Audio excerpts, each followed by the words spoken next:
This is From Now On. I'm Lisa Phillips.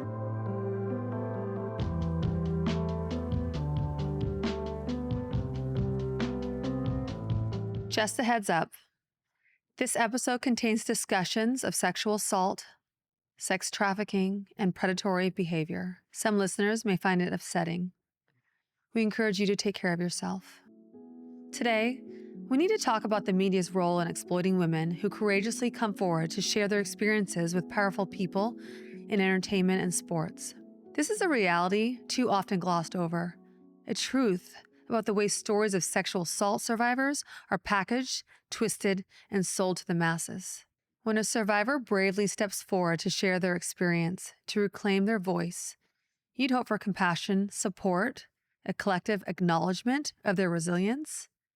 But in reality, far too often, their story becomes a product, a headline crafted not to inform but to sell, a narrative spun to turn heads, even if it means manipulating the truth. As someone who's recently spoken out, who sat in front of the cameras, bearing some of the deepest scars with the hope that my story could help others, I found myself on the receiving end of this media machine. At first, I believed that by sharing my truth, I could shed light on the predators who thrive in the shadows and help break the cycle of silence and shame. But what I didn't anticipate was how often my words would be twisted, reduced to sound bites that make for catchy headlines, clickbait even. Instead of empowering survivors, it leans into sensationalism, spinning my pain into profit. You see, the media thrives on a model that prioritizes engagement. The more comments, the more shares, the more revenue. So they write in ways that trigger outrage or disbelief. They'll paint the survivor as flawed or imply their actions made them complicit, subtly nudging the blame back onto us to satisfy those who find comfort in victim shaming or victim blaming. And once that narrative hits the public, the floodgates open. Victims are re-victimized in the comment section, accused, criticized, or outright shamed. All because the story was packaged to feed controversy instead of understanding. And every time that happens, it's a gut punch. Not just to me, but to every survivor who sees their own experiences trivialized and exploited. For the media, it's about the bottom line. Every click, every ad impression means revenue. And so they cash in on the trauma, choosing profit over humanity and disregarding the responsibility they have to shape narratives in a way that protects rather than punishes. Today, I want to take a stand against the current media model, because survivors deserve so much more than being pawns in a game driven by profit. We deserve to be heard, believed, and supported, not manipulated for someone else's gain. It's time to call out this cycle and demand better from those who wield so much power in shaping public perception. It's time to end the monetization of abuse stories and start honoring the strength it takes for each survivor to come forward. Welcome to From Now On. Hana is a musician, activist, and content creator who exposed her abusers in the entertainment industry on social media. Since going viral, she has connected with other survivors of his abuse, but has faced many attacks from her abusers, fans, and the media. Hana wants to foster safe spaces for survivors to speak out, so when other people are finally ready to name their abusers, they will be met with empathy and gratitude rather than victim blaming and shame. I'm grateful today to welcome Hana to From Now On. Welcome, Hana. Hey, thank you for having me on, Lisa. I'm so excited to have this conversation with you. So let's go back to the beginning. When you were little, what were you like? What did you dream about becoming? Well, I wanted to be an actress. My grandfather had a production studio in Santa Monica, and they were working with all this cool experimental technology, and they were doing animation, and I don't know, it seemed like, oh, anybody can be an actress. Look, my family's doing it. They know all these people. It never felt like this crazy dream that was out of reach. Like I knew that I could become an actress. I could be a singer. My mom was an opera singer. Wow. So I guess I was really inspired by my family members who were artists who pursued careers in the entertainment industry. That's pretty cool. Yeah. I was the same way when I was little. I was like, I want to be an actress or model, and I always felt like I could do it too. I wonder where that comes from. I've always been comfortable in front of the camera. Like as a little kid, I know some little kids are like, no, but I was always like, yes. Yeah, I would jump in front of the camera. I would perform for people. Like I would just like want to sing all the time. I would want to dance all the time. It was just fun. It was just fun to make people laugh, to make people smile. That's really what I like to do. So you had these big dreams of going into this industry that you already felt kind of comfortable and ready for. So when did you start pursuing this dream? How old were you? So I was 18 when I actually seriously started pursuing this. I was born in California, but I was raised in Texas. And when I graduated high school, I was in a really dark space. I had actually just been assaulted. I was assaulted multiple times, actually. In high school? In high school, yes. And me and my family, we were not on the best of terms after the assault. A lot of victim blaming going on. And it was hard for me to have a relationship with my dad at the time. And I figured it would just be best for me to just have a clean slate in a new town and just think I could be anybody. I'm going to be beautiful. I'm going to be famous. I'm going to be rich. I'm going to do this. And, my grandparents have a spot in California. I can take the train to LA. I can do this. And so I moved to California, and I was working as a hostess actually in a restaurant, and my coworker, she was like one of my best friends at the time. She had a manager, and I was like, I want a manager. Like, you know what I mean? That's the like next step. When you're young and you're trying to pursue modeling and acting, and you're like, you have a manager? I want a manager. Like what? And so, that was when I started working with him, and I started actually booking shoots, doing gigs, being introduced to people. And that was when I started actually wanting to pursue a career in the entertainment industry. Wow, you moved to LA at 18 years old. Actually, at 17. 17? You graduated high school early. Yeah, I graduated that little Good for early. you for going after your dreams. Thank you. So, Hana, you shared recently about a story of sexual assault on social media, and it went viral. What led you to share your story publicly? What inspired me to speak out and make that video exposing Sage as a rapist? I was playing tennis before I made that video with my boyfriend, and one of Sage's songs came on the radio. It was very triggering, and I just couldn't stop thinking about the assault. And it was so weird because I hadn't thought about it in so long, but then after I heard that song, suddenly it was like I just kept remembering things, and you know what I mean? And then Diddy got arrested. And then I was thinking, wait a minute.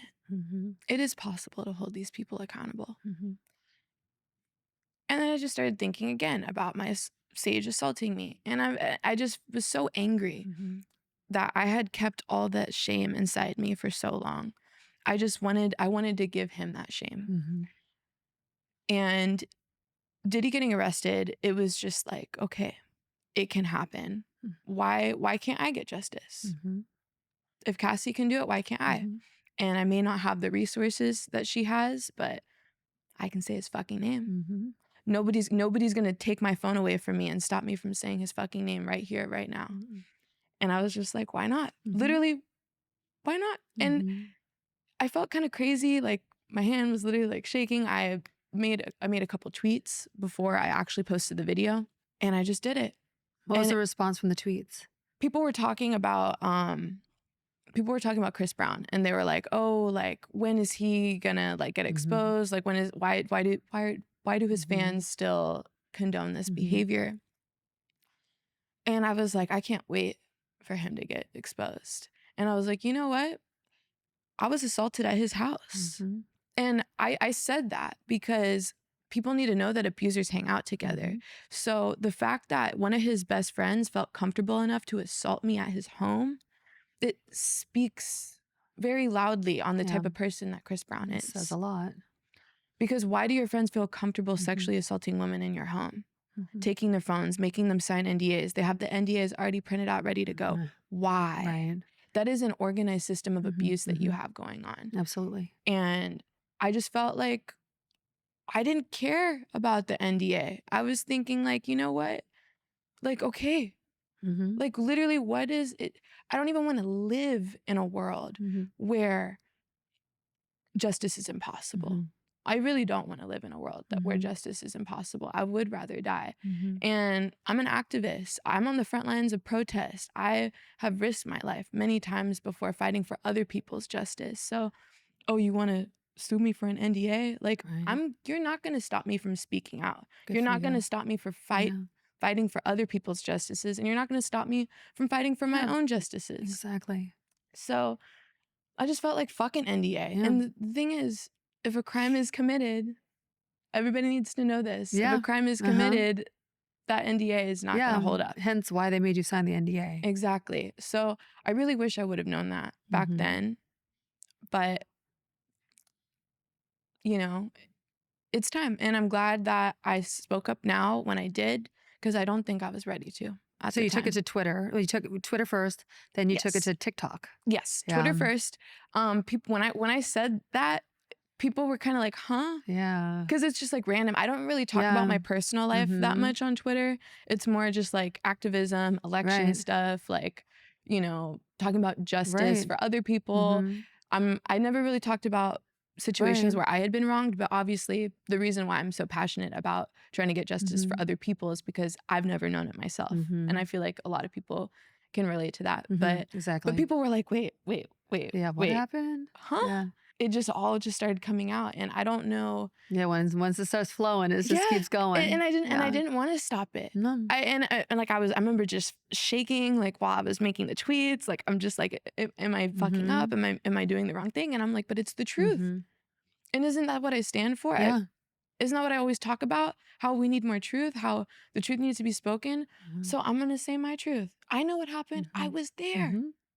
So I know what happened more than anybody. So yes, I'm going to speak on it. People need to know who this person is. And people were shocked, but then my Twitter community actually really helped make me feel more comfortable to go on TikTok.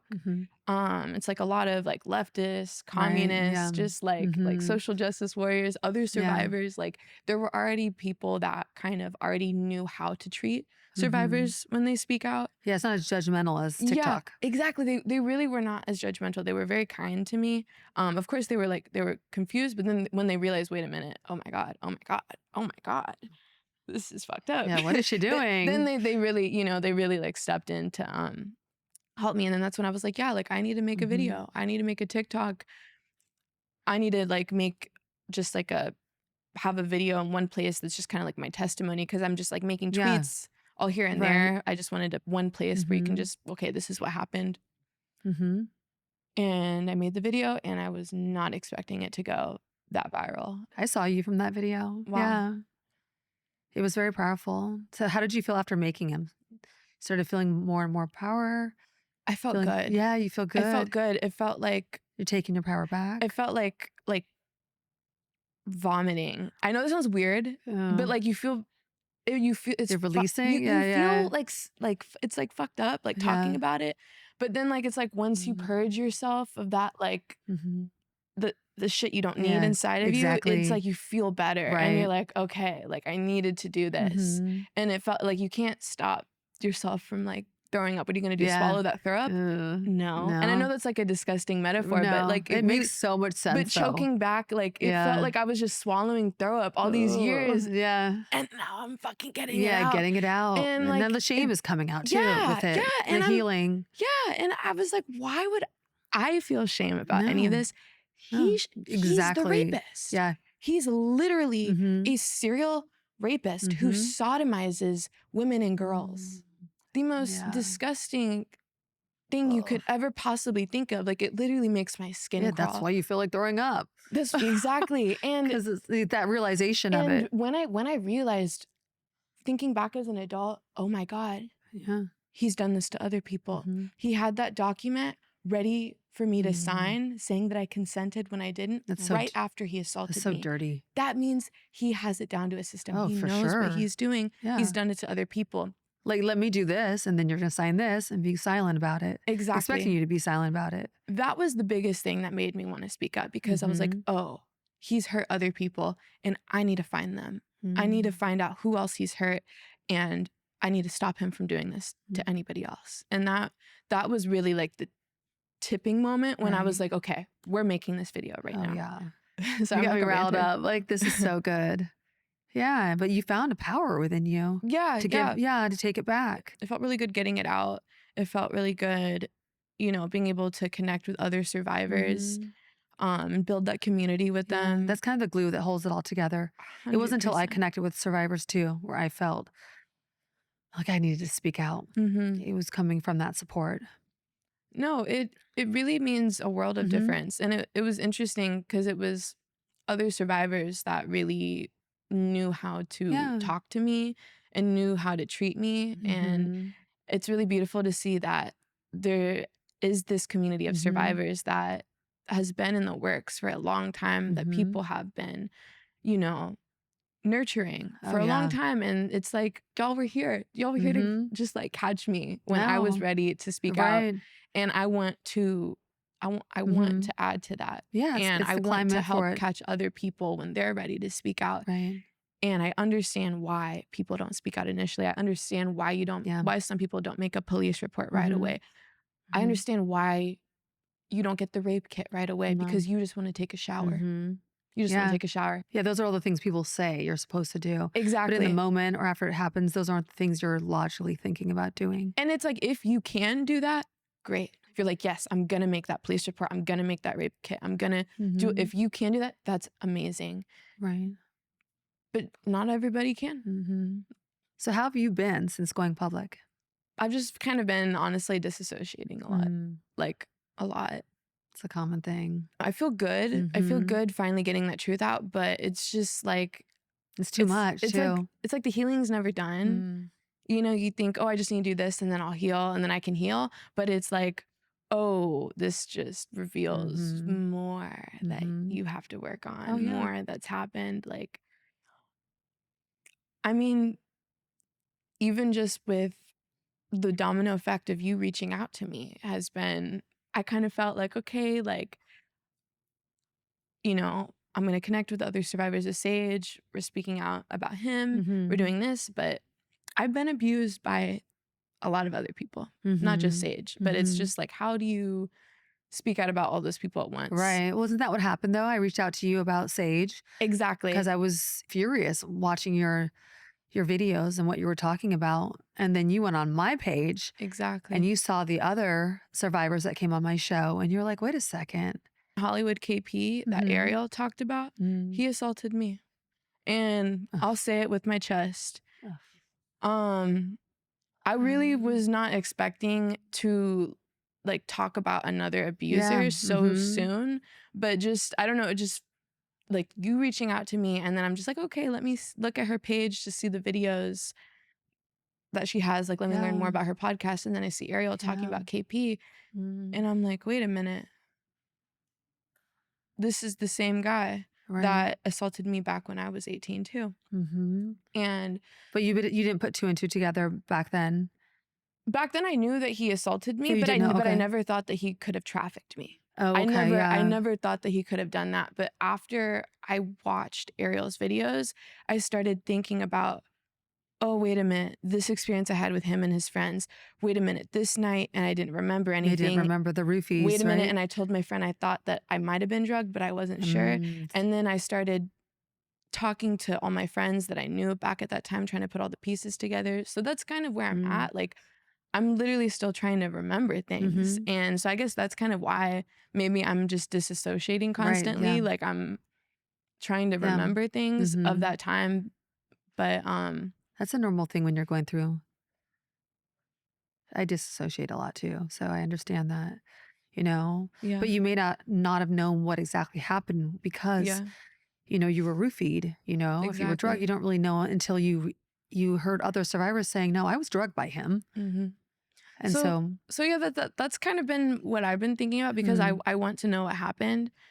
I want to figure it out, and I want to connect. I don't want to like be focusing on too many different things, because I want to hold Sage accountable. Right. But I don't know, sometimes it like doesn't feel like real life. Yeah, it because doesn't it feels feel like weird, you know? But I did the same thing you did. When I started speaking out, I looked to the survivors too to hear their stories, because I wanted to figure out my story and how that fit in, because we had such similar stories and I didn't really want to just really think about it. So I understand the piecing together part. Yeah. It's just really gross, just like really, really realizing, wow, like these men that hurt me so long ago that I just wanted to not think about. I just wanted to forget No, you about it, don't wanna move think on with about my it. life, be successful, do my thing, whatever. Me being Suppress successful it. be my revenge, Yeah. whatever. But it's like they are hurting people still to this day. Yeah. And it's sad, because I feel like a lot of survivors will blame themselves, and they'll be like, oh, like, Oh, yeah. because I'm not speaking out, he's able to do this. But it's the abuser's fault. It is. And I want to make that known to like anybody who feels like, wow, my abuser ended up hurting other people later. Like, you shouldn't feel that guilt. It is, they are the abuser. They are the one hurting people. You are a victim. And the way that you pursue justice and the time that you speak out, that is, you can't go wrong. Like, you are just surviving. You surviving is enough. And I think that survivors need to hear that surviving like is enough. Like, you did it. You did it. You're here. And that's, I feel like, what was so great about the community, how y'all treated me when I spoke out. I really felt like y'all were grateful I was alive. I really felt like y'all were like celebrating. Like, you're like, I'm so happy you're alive. I'm so happy you survived. That's really how I felt that you guys treated me. And then I realized, wow, like, this is how everybody should be treating survivors when they speak out. It should, your first instinct shouldn't be, oh, what were you wearing? Oh, yeah. Why were you over there? Oh, well, did you hit him up? Oh, well, blah, blah, blah, blah, blah, blah, blah, blah. It should be, I'm so happy that you survived. I am grateful that you're alive. Like, that is the energy we need to be giving people, because a lot of survivors are killed by their rapists, killed by their abusers, you know, at the time of the assault, or later. If they speak out against them, they can retaliate. A lot of survivors kill themselves, especially survivors of, you know, abuse when they were children. Like, that is really traumatic stuff. And it's really hard to live with. Like, it's like actually difficult to live with. So just like having those memories and being able to live with that is a lot. And so that's why I feel like we really need to change the way we treat survivors. Like, I'm happy you're alive. And if you can't even say that, don't say anything at all. If you can't treat me like you're happy I'm alive, don't talk to me, because I'm a traumatized person. Yeah. And having that sensitivity. Yeah. Yeah. Eloquently said that in just the right way. It makes so much sense. People need to know that they have to have sensitivity, because the media doesn't. No, at all. It's just a cash grab. Cash They grab. see traumatized people, and they see dollar signs in their eyes. It's literally an economy built on abuse. Yeah.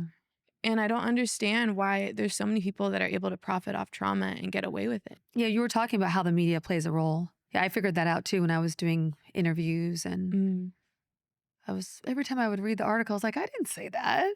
You know, they just spun it in such a different way to make me look like a certain type of person, to set me up for what happened. And then the comments would flow that didn't support like what I was trying to come out and say, you know, and speaking up for survivors, and I'm trying to help people. It was more just like attacking me. Yeah. Not all the times, but most of the time. You know, and I can't even read those comments, because I feel like it was the media's responsibility. Why did they spin it in that way? And like you said, it's the economy of abuse. Yeah. Can you talk more on that? Because I know you have some experience with it. Recently, you spoke out, and then they were like digging through things and calling you like an OnlyFans girl. Yeah. And trying to, you know, paint you in a certain light. That's not a bad thing. I'm not saying that's a bad thing, but like they were trying to, you know, paint you in a certain light. how the media has treated me since I've spoke out has been really, really upsetting. Really heartbreaking. Yeah. I remember like waking up one day and I saw World Star posted my video without my permission. They like added these 2 provocative pictures, like one of me lifting up my shirt and one of me like with my booty out. And what did that have to do with the story? exactly. These pictures are also 2 years old, and they attach those pictures to the video of me giving my rape testimony. Wow. And that to me felt like that is like you want people to sexualize me while Mhm. I talk about assault. And there's nothing sexual about this because rape is not about attraction. It's about power. Yes, about power. Exactly. It doesn't matter what you're wearing. So why are they looking for the sexiest picture of you to show? That's what I'm saying. And I'm like, you could have chose any picture.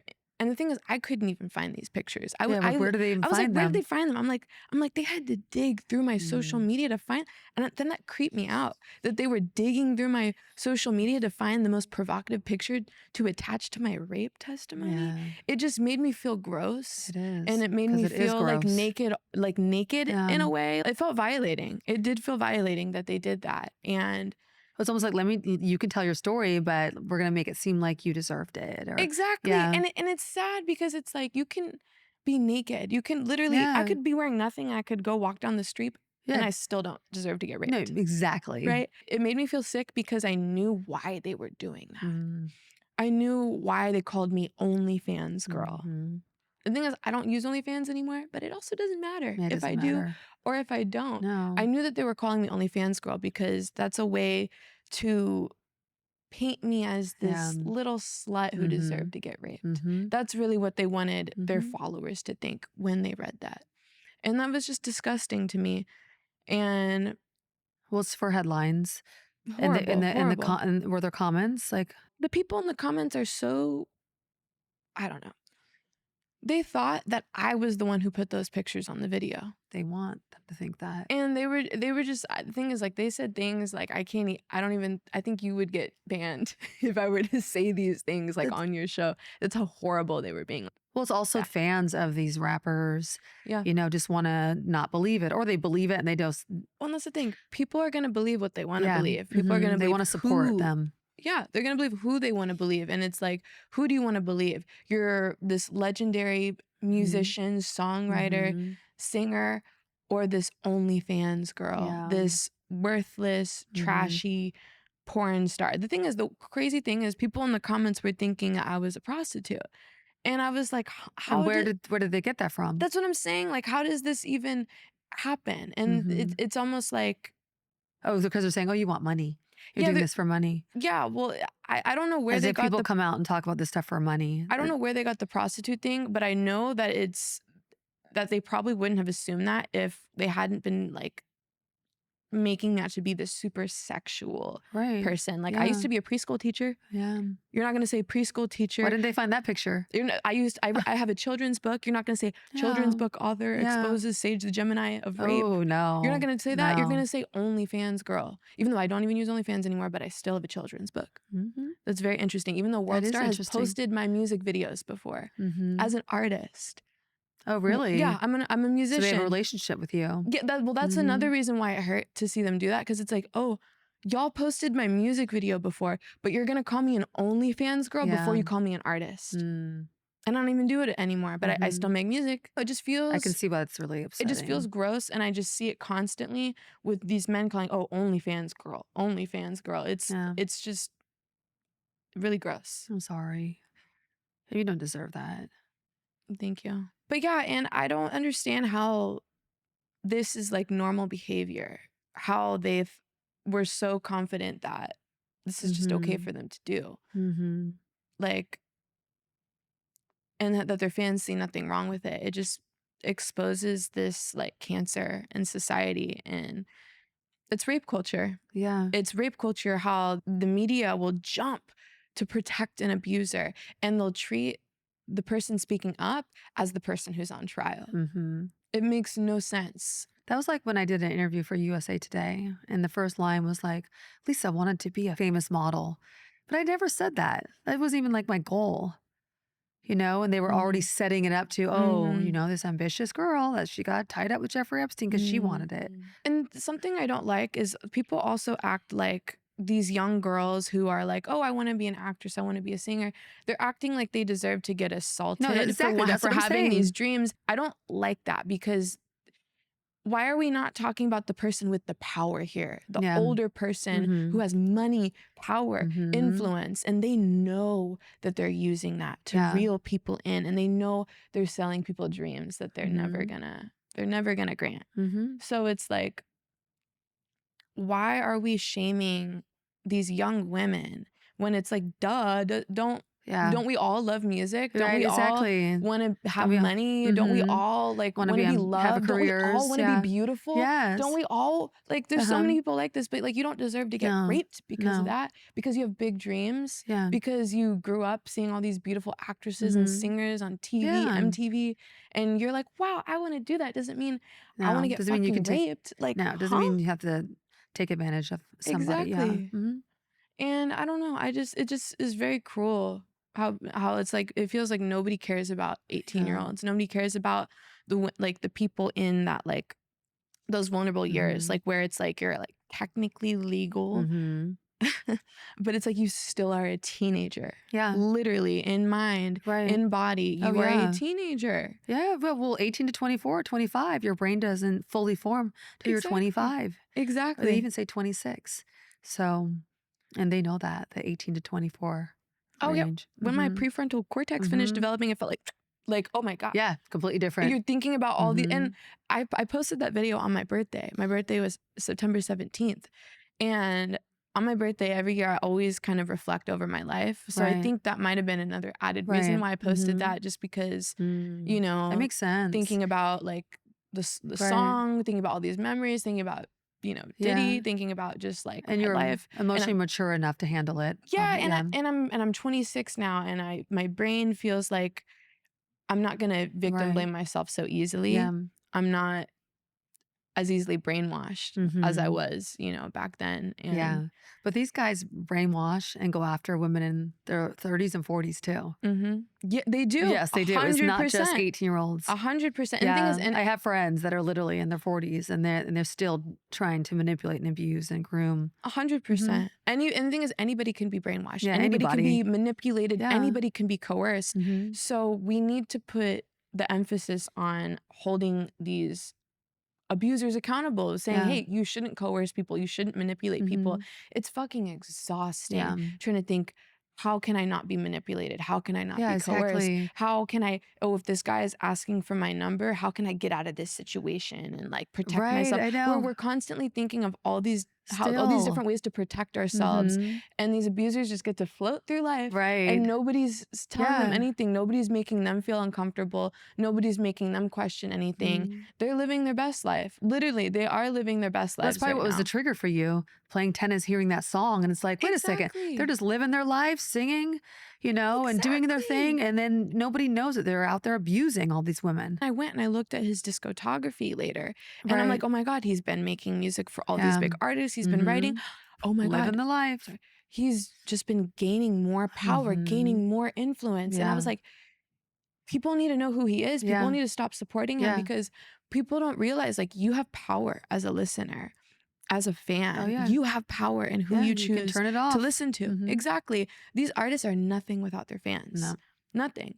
And every time you choose to support an abuser, you're literally helping them gain more power, more influence, so they can hurt more people. People should not be making music with Sage the Gemini, right? Because now you're leaving your fan base vulnerable to his abuse. They might not have known who he was before you decided to make a song with him. And now all your female fans now know who he is. Oh, he made a song with this guy, like, so maybe he's cool. Okay, now what happens when Sage the Gemini reaches out to them on Instagram and invites them to the house and then takes their phone? Like, as soon as you walk through the door, let me have your phone. Exactly. And then once they leave, they give them NDA to sign whatever happened here.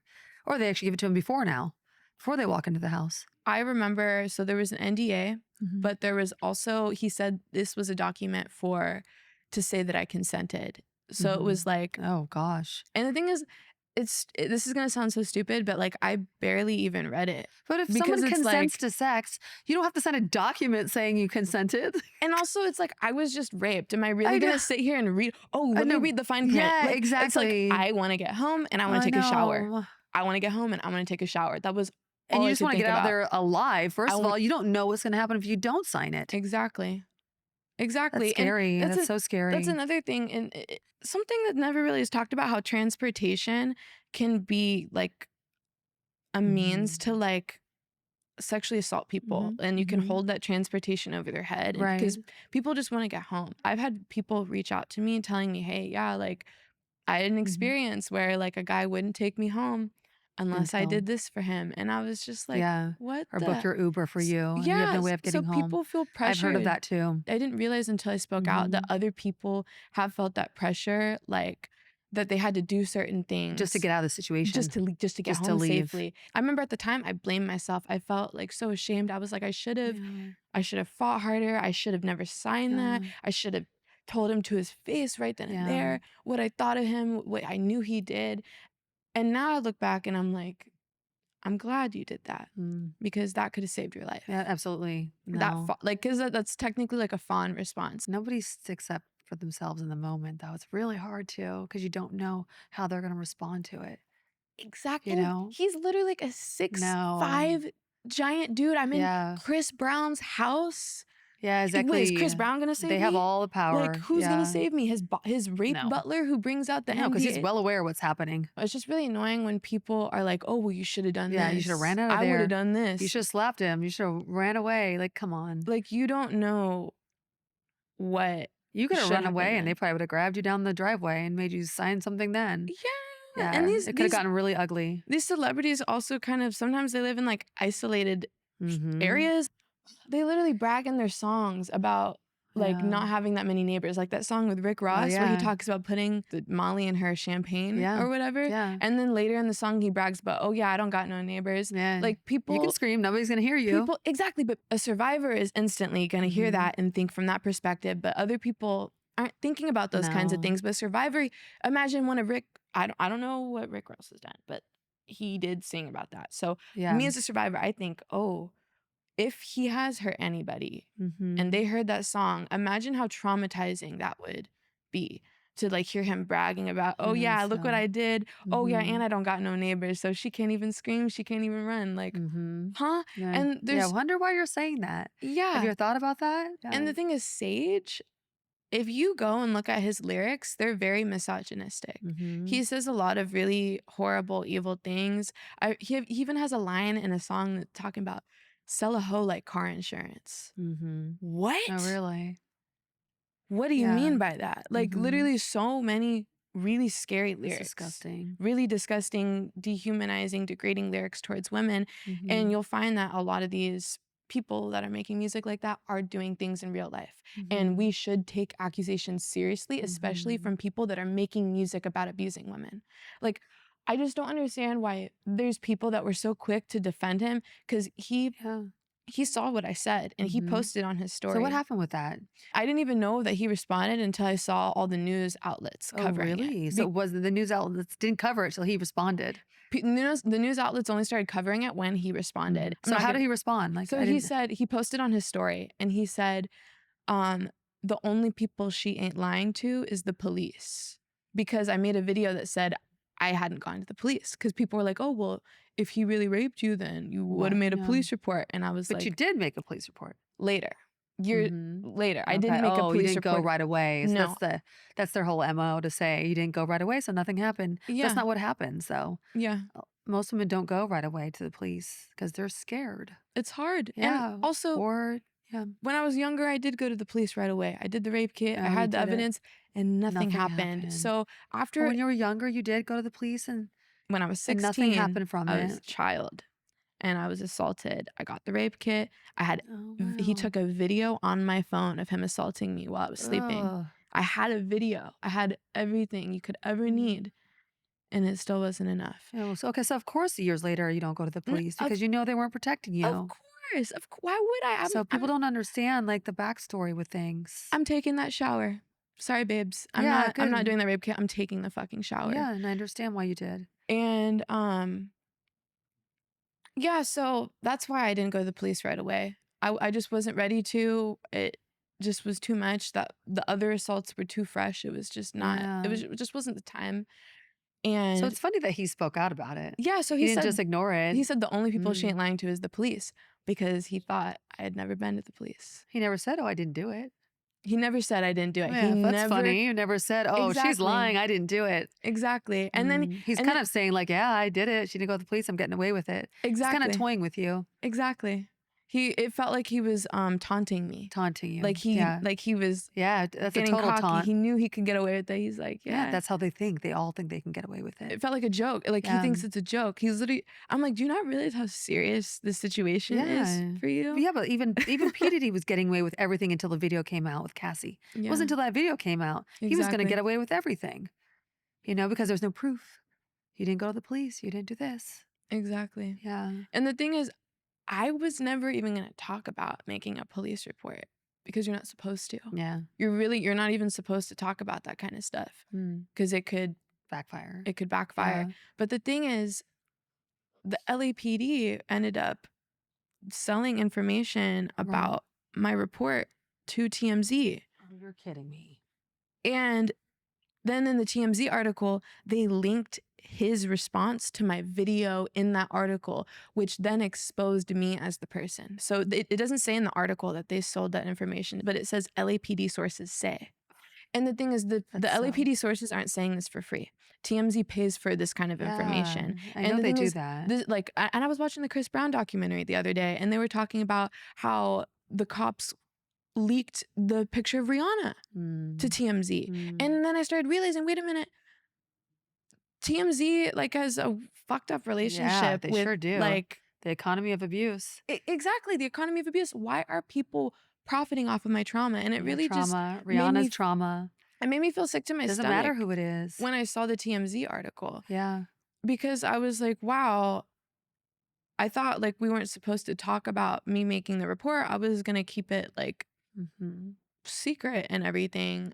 But then y'all go to tell TMZ after y'all just had a conversation with me about why we have to keep this secret. But then you tell TMZ, and then they use that as an opportunity to try to protect Chris Brown, to try to clean up his image in that article. And then you're going to go and link Sage's response to my video in the article.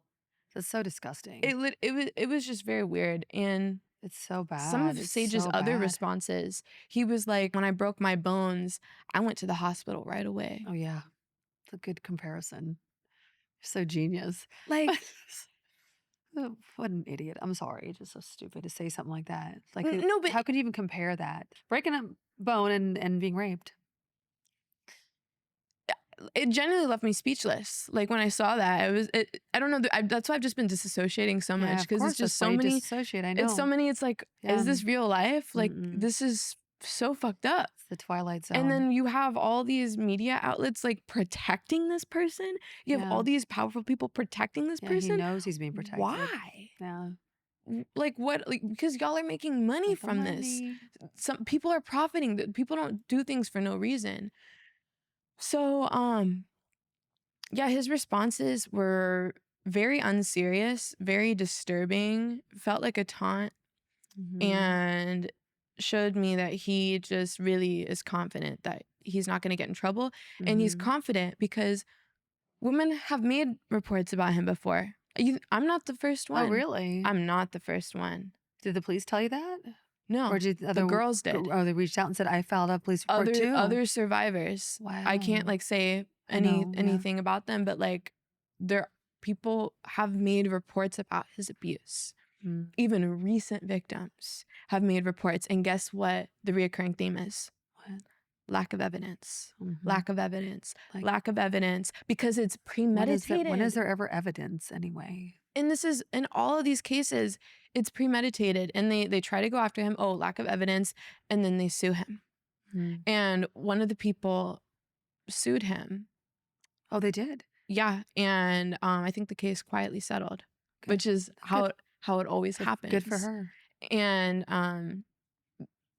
it was really messed up what he did to her and what he's done to all the women, what he's done to me, and the fact that he's still doing this. Right. And people may want to clown on me. You may want to victim blame me, whatever, but you don't know who his next victim is going to be. I pray to God that he's not able to hurt anyone else again, but like you shouldn't just care just because it could be your daughter, just because it could be your girlfriend, just because it could be you. You should care just because rape is bad and people shouldn't be rapists and they should be held accountable and they should be stopped. Yeah, and it's a habit. It's a habit. So they're going to continue. Reoffend. Yeah. He is a serial rapist. He reoffends. That's what he gets turned on by. Yeah, and he plans it all. And at the time, I thought it was just, oh, he couldn't control himself. I don't know. I didn't know. But that's now, blaming yourself. Now looking back, I'm like, no, he planned on raping me. Yes, the entire time. I never had a say. There was nothing I could have done that would have stopped him from doing what he did to me. No, and I have no shame for what happened. Oh, good. He should feel shame. Yeah. He is the rapist. Yes. He is a disgusting human being. Yeah. And I have no shame. He should have that. Good. I'm so happy you got rid of that shame. Because I know it takes time. It does. Yeah.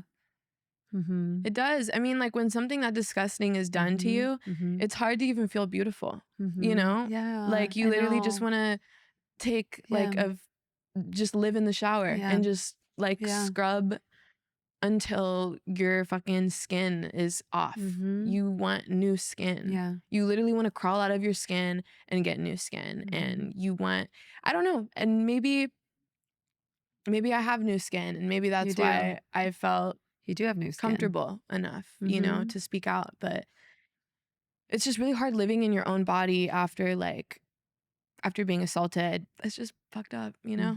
That's interesting. Like the science says you shed new skin every 7 years. Right. So maybe it is that. Yeah. Because usually survivors takes about 7 years. Yeah. The realization, because it is a process of suppressing it. For me, it was 15 years. I did not want to think about it at all, you know? And there is a lot of shame that goes along with it until you're like, ready, okay, wait a second. I want to take the time right now to figure it out. Like what happened to me. I'm ready to face it, you know? But I do want to go back. What prompted you to change your mind about filing the police report? I started getting texts from a random number that were very disturbing. Really? They were insulting me. They were saying weird things like, oh, you'll never get a record deal now. The industry will never let you in, because like I make music. So they're thinking, it's so funny that they tried to say, oh, you'll never get a record deal now. It's like, you think that wasn't something that already went through my mind when I made that video? Exactly. I literally released myself of all of of course you'd have to do that. all my desires before I spoke out, because I genuinely was like, okay, like if I speak out about Sage, I have to really come to terms with the fact that like people are not going to want to work with me. There's going to be people, you know, like maybe I'll never make it as a musician now. Yeah. And I literally accepted that in my heart. Right. Before I made that video, I released, obviously I love making music, but I don't. This is more important. This is more important. Yeah. Exactly. Justice is the most justice and truth important. are the most important things of all to me. That's my dream, is justice for all survivors, you know? So Same. And if I can make music along the way, that's cool. Yeah, exactly. And you will. You know? So it's funny. This person who was sending these anonymous texts knew you. They knew of me. My first thought could be Sage. I was thinking the same thing. I didn't know who could be. If it was just a random person, number. If it was the fan, and it was off a random number, and I felt like it was off a burner phone because it was like green text, right?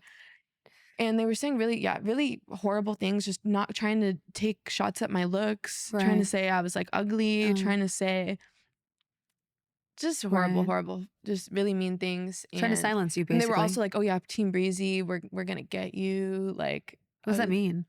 Chris Brown's fans. Oh. They were like, oh yeah, Team Breezy's gonna come after you. So they were like trying to threaten me in that way. I was like, oh, Team Breezy. Oh. And like, yes. And so like, I was like kind of like trying to laugh. So silly. But at the same time, I was still scared. But you never know what they're thinking. Exactly. Yeah. At the same time, I was like, wait a minute, this is kind of freaky. And then I was like, okay. Fans are crazy. I was like, okay, I need some documentation now, because if this person kills me, if this person harms me, oh gosh, like I want documentation. I want good, people to yeah. know that like I did everything that I Yeah, could. we got the text messages now. Yeah. Exactly. Traceable too. Exactly. I made the police report because I wanted to document those texts. And then I ended up telling them everything about the assault and saying I wanted to just have that documentation there. Yeah, good for you. He said the only people I'm not lying to is the police. Okay. Didn't lie to the police. It's Now almost what? in a roundabout way they believe you.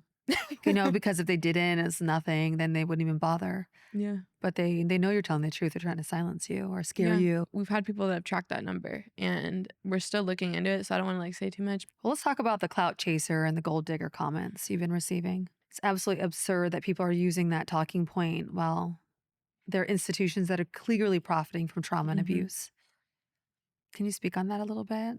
Yeah, it makes no sense that people call survivors of abuse when they speak out. They're like, oh, you're a clout chaser. Oh, you're just trying to get money. Please give me an example of a survivor that spoke out and were just showered with riches and I know, right? love and adoration and No. like all these like record deals, No. movie deals, like right out the gate. Like Yeah. who got famous because know. of being a survivor? Nobody's Like thinking that way. exactly. I would love if that were to happen, but that's really not how it happens. You're ridiculed, you're shamed. The thing is, like, I felt embarrassed speaking out. I'm literally talking about the most horrible, disgusting things that ever happened to me.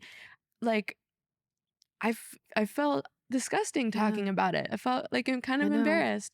So I just didn't understand how someone could think that that's something I'm using for like attention, because it's like, why, if I wanted attention for the sake of attention, I'm just gonna post my ass. I got a fat ass. I can literally just post that. Like, huh? Yeah. Like, there's so many other ways I could get There attention. are. Why would I choose this. I to know. like feel embarrassment? Why would I want to put myself through the ring of fire just for like that? You know what I mean? Like I spoke out because I want justice, not because I want attention or money. Like, sure, everybody loves money, but like I haven't gotten any money. Well, you're speaking out because he's walking free. Exactly, because living the life, doing anything. redoing this to many other girls. And because every time a police report is made, there's a lack of evidence. Yes, always. So that's to protect them. The only solution is to speak out and at least let people know, hey, don't work with this person. They're dangerous. Hey, girls, don't go to this person's house. They're dangerous. Like, you know, just like letting people know who he is. That, and then as like, you know, there's more accusations, people are going to be like, wait, putting two and two together. Oh, we can't trust this person. And it'll be harder for them to, pray. And people say, oh, well, you don't need to bring it to social media. You're just looking for attention. Why bother talking about it?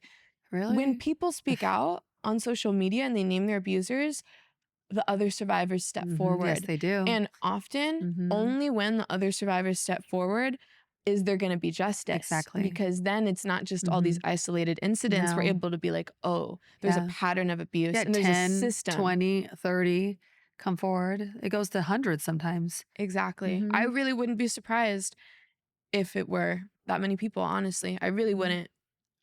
Really wouldn't. But yeah, it's not about fame. It's not about money. It's about justice. It's about finding the other survivors. It's about just releasing that shame that you've kept inside you for so long and giving it to the person who deserves to feel shame. Because why do rapists not feel shame? Yeah. Why aren't they embarrassed by that? Why? And it also made me mad to feel embarrassed. I know that sounds funny, but I felt angry that I felt embarrassment, because it's like, why? Like, I didn't do anything wrong. No, I've gone through that too. I understand how that feels. Yeah. Embarrassed and ashamed and like we didn't do anything wrong. That's why you have to kind of let it go. As you're talking about it more and more, you, like you said, giving it to them now. I've had many comments of people saying I should be put in jail for speaking out. Really? Many people. As if you did some horrible crime. Because they assume that I'm lying. And they're like, see, women like her, that's the reason other survivors don't get justice, is because women like her lie about it. Those are just the trolls. And I know that they're trolls, but I've definitely taken note of the certain things that people say that are like, oh, they keep saying these certain things. And it's like, I just don't understand how saying things like that are helpful to anybody. I feel like we really need to, like, if you don't have anything nice to say, don't say anything at all. Right. And Yeah. I'm not saying you have to believe all survivors. You Mhm. have to believe all people that speak up. But if you don't believe them, Yeah. just zip your mouth. You don't have to make your opinion known. If you Mhm. think they're lying, okay, that's your opinion, but you don't know Mhm. that, because there's always a chance that we could be telling the truth. Mhm. And the statistics would show that more often than not, Mhm. like around 98% of the time, we are telling the truth. There's literally nothing in this for us. Yeah, no, I agree with you on that. Like, what Yeah. is there? Mhm. I'm literally risking my life Yeah. to speak out. Like, and I know people may think that sounds dramatic, but it's like, I feel that fear in my heart. I Right. literally, when my dog starts barking at a weird noise, I'm like, Yeah. I'm scared. Same. You know, I jump scare all the time now from any little thing. Yeah, Yeah. because you just don't know like who's like lurking around or. And the thing is, and And also when these people that abuse you, you're also like, I'm like looking through your lyrics and I'm like, oh, Yeah. like you're talking, I don't know, like it's like their music also is almost like an intimidation tactic. Like, this is what we'll do to you if you like speak up, you know? And that's a scary thing too. And just seeing, you don't they're know not if expecting you to speak up. yeah, they're not. And you don't know if they're going to do something. You don't know if their fans are going to do something. Like, Well, they should be scared because going into 2025, everyone's going to be speaking up. Like, I watch pray. out. No, it is. It is the climate right now. I'm really happy. Women are taking their power back and we are speaking out, speaking up. And we're proud to do so. And we're letting go of that shame. We're giving it back to them Exactly. so they can feel the shame. That was the driving force. It was like a big driving force of me speaking out, was really just wanting to shift that shame. Shift the shame. And I keep coming back to that because that's like, that's same with me. Let's really, shift it. I'm ready for that to happen on a collective level. Yeah, it is. That's what I'm saying. It's a collective level of reckoning that's happening right now. Because I feel it, and I see it everywhere, all in the arts and sports, you know, entertainment, dancers, singers, models, fashion world. Everyone's starting to say, "Hey, we're not taking this anymore," you know, and we don't have to, because these predators are getting away with it for way too long now. And it's not just happening once or twice. It's like 10, 20, 30. I literally know 50 something Epstein victims that I've talked to. Wow. That have the same exact story. You know, and I don't think it's that different from your experiences either. Wow. And especially they're young. If they keep going for the next 10 years, it's going to be that many. So you're stopping people right now. You're super brave and courageous coming forward. Like, I don't know where that all comes from. Maybe it comes from your childhood of just being out there and like knowing that you had that power. You said it. You had that power back when you were little to make your dreams happen. It didn't feel like courage. It felt like just like anger. Yeah, maybe then that's what I'm saying. You said that's the anger that happened when you heard that song playing tennis. Like for me too this year earlier, it came from anger. Exactly. I found like, wait a second, I'm angry about this. Exactly. Yeah, and I want to speak like, how out. dare you? And it was also like people, family, friends who were trying to shame you about your story, you know, and not supporting you. And it's like, okay, you don't want to listen to me? I'll make it really known what my story is now so that people can listen. And then encourage other people to also speak out too. So you're doing something really phenomenal. Thank you. And it's changing you into the powerful person that you really, really, really are. Thank you. So thank you.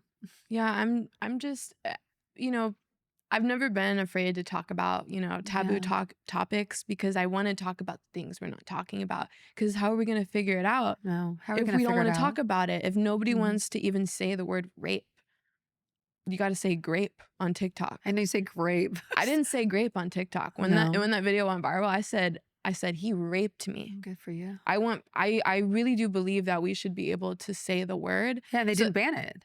What was that? And they didn't ban it. They didn't ban it. So you don't have to say grape. But you can't have a monetized video.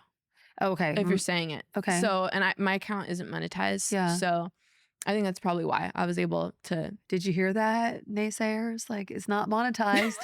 Literally.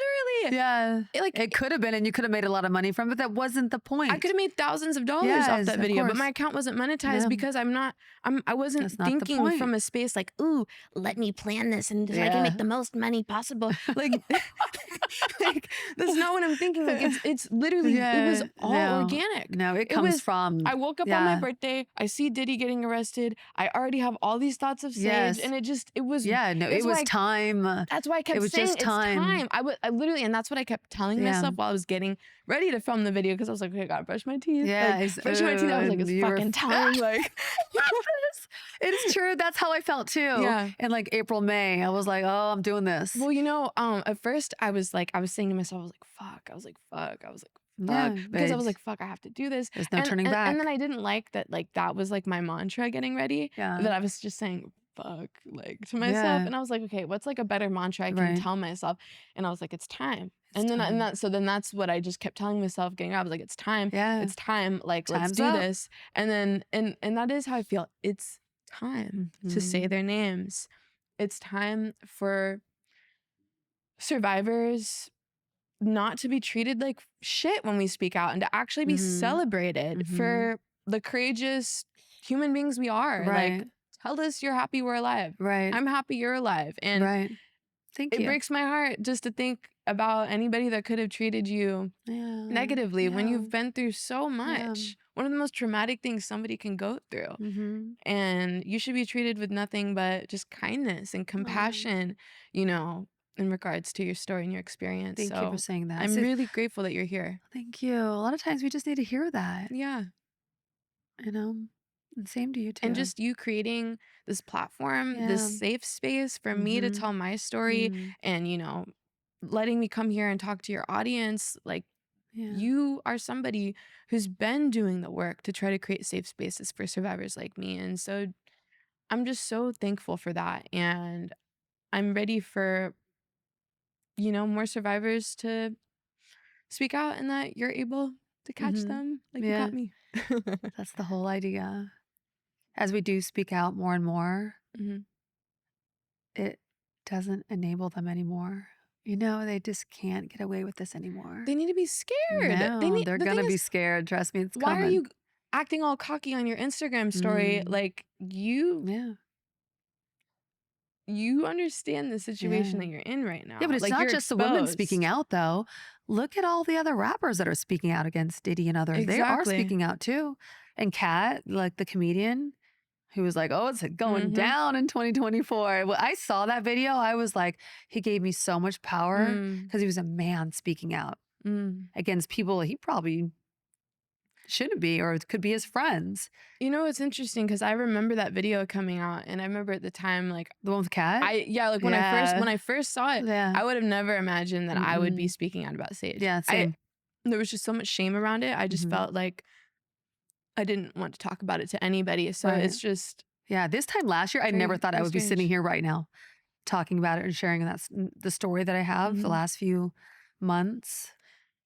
It's interesting because, in my own like relationship with my partner, I've expressed to him that I have a lot of, sexual trauma, and I have a lot of healing to do. And he's been like, yeah, like, encouraging me. I want you to, unpack these things. I want you to talk about these things, but I just wouldn't want to talk about them. And it's been nice, because since speaking out, it's kind of prompted those discussions to actually happen. So my relationship with my boyfriend actually has gotten stronger since speaking out, because now it's like I'm able to work through things with him. Yeah, a lot of times it comes from a really good partner. Yeah, I'm more open to talking about things now, because it's like once you talk about something like this on social media, I don't know, there's something about it just became more easy to talk to him about it, because it's like, oh, like, you're my best friend. So it's like, okay, now I can really tell you all those things that I just wasn't. And a lot of ready men to are think about. sensitive too. A lot of good men out there that are sensitive and want to hear about it and help support you. He's very supportive. You're so lucky to have that. Very lucky. I didn't have that at the time when I started speaking out. So I would have loved to have a supportive partner.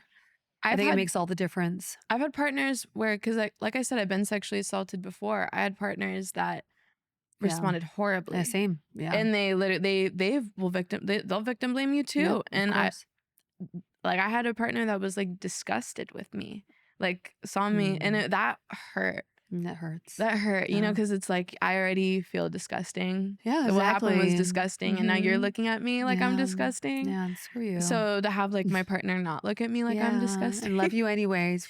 he looks as at you me with should. love. It's like that's like it means a lot. Yeah, good for you. I'm so happy you have that. It's so important to have that support. There's so much more we want to talk about. So we're going to pause here and continue this important conversation on next week's episode. This is From Now On. Thank you so much for joining me today. I'm Lisa Phillips. Special thanks to our guest, Hana Katana. Elizabeth Wyndham is our senior producer. Christopher Leone is the editor. Corey Wynn is our director of photography. Weiler Neubauer is our video technician. And Jose Oriana is our studio producer.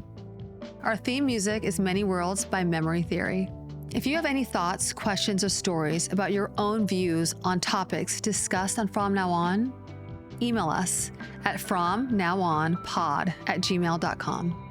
And please follow, rate, comment, and review on Apple Podcasts, Spotify, and YouTube. If today's conversation resonated with you and you are seeking more support in your own healing journey, if you or someone you know has been sexually assaulted, help is available. Call 800-656-HOPE. If you or someone you know is being trafficked, contact the National Human Trafficking Hotline. Text 233-733. That's Be Free. PAVE is a 501c3 nonprofit creating a world free from sexual violence and building communities to support survivors.